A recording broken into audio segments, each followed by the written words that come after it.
আমরা যে সমস্ত নির্বাচনে যে সমস্ত দলের সাথে সমঝোতায় যেতে রাজি হয়ে যাব তখন খুব ন্যাচারালি তাদের জন্য আমাদের অনেক আসন ছাড়তে হবে।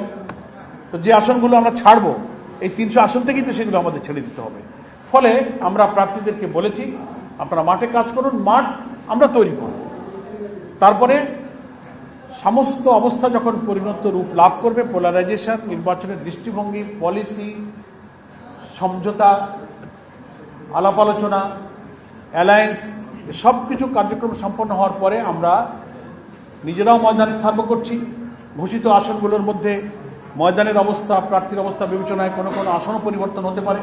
এটাও আমাদের সম্মানিত পার্লামেন্টারি বোর্ডের যিনি সভাপতি আমির জামাত এটা বলে দিয়েছেন। ফলে আমরা মাঠে কাজ করছি। শেষ মুহূর্তে এসে চূড়ান্তভাবে কেন্দ্রীয়ভাবে একটা অফিসিয়াল ডিক্লারেশন হবে, সেটি হবে আমাদের চূড়ান্ত তালিকা। এখন যেটা হয়েছে এটা একটা প্রাথমিক সিলেকশন।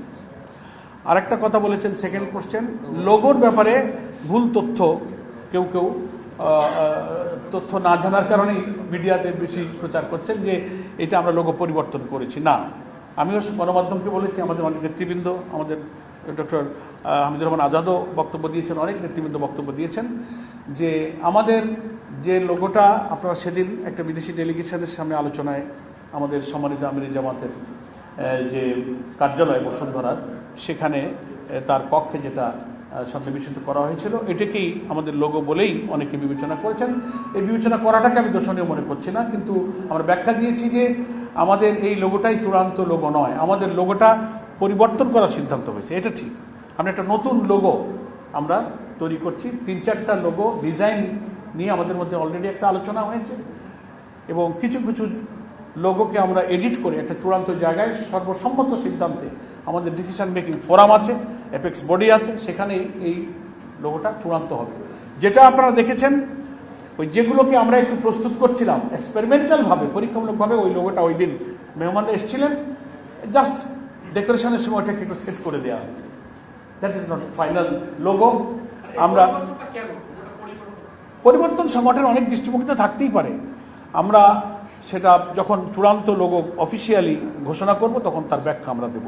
আমাদের লোগো এখনও চূড়ান্ত হওয়ার প্রক্রিয়া আছে, বেশ কিছু সংশোধন এবং এডিটিংয়ের প্রক্রিয়া চলছে।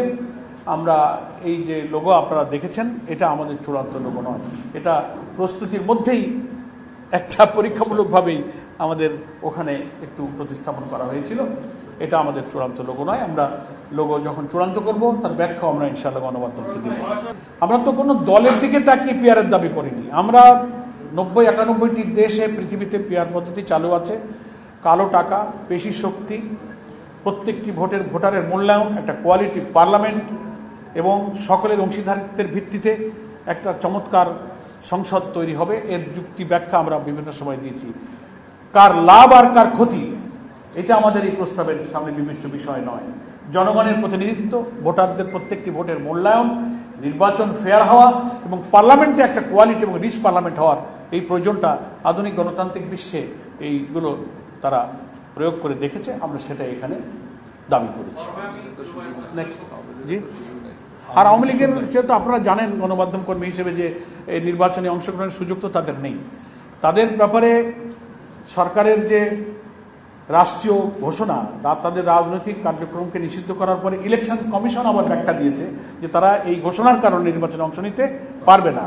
তারপরে নির্বাচন কমিশনের জাতীয় সংসদ নির্বাচনের যে বরাদ্দকৃত প্রতীকের যে তালিকা ছিল, অফিসিয়াল ইলেকশন কমিশন কিন্তু জানিয়েছেন যে সেই প্রতীকের তালিকা থেকে নৌকা প্রতীককেও বাদ দেওয়া হয়েছে। ফলে অন্তত এবং রেজিস্ট্রেশনটাও স্থগিত হয়ে আছে। ফলে এই ইলেকশনে তো আওয়ামী লীগের নির্বাচনে আসবার কোনো সুযোগই নেই।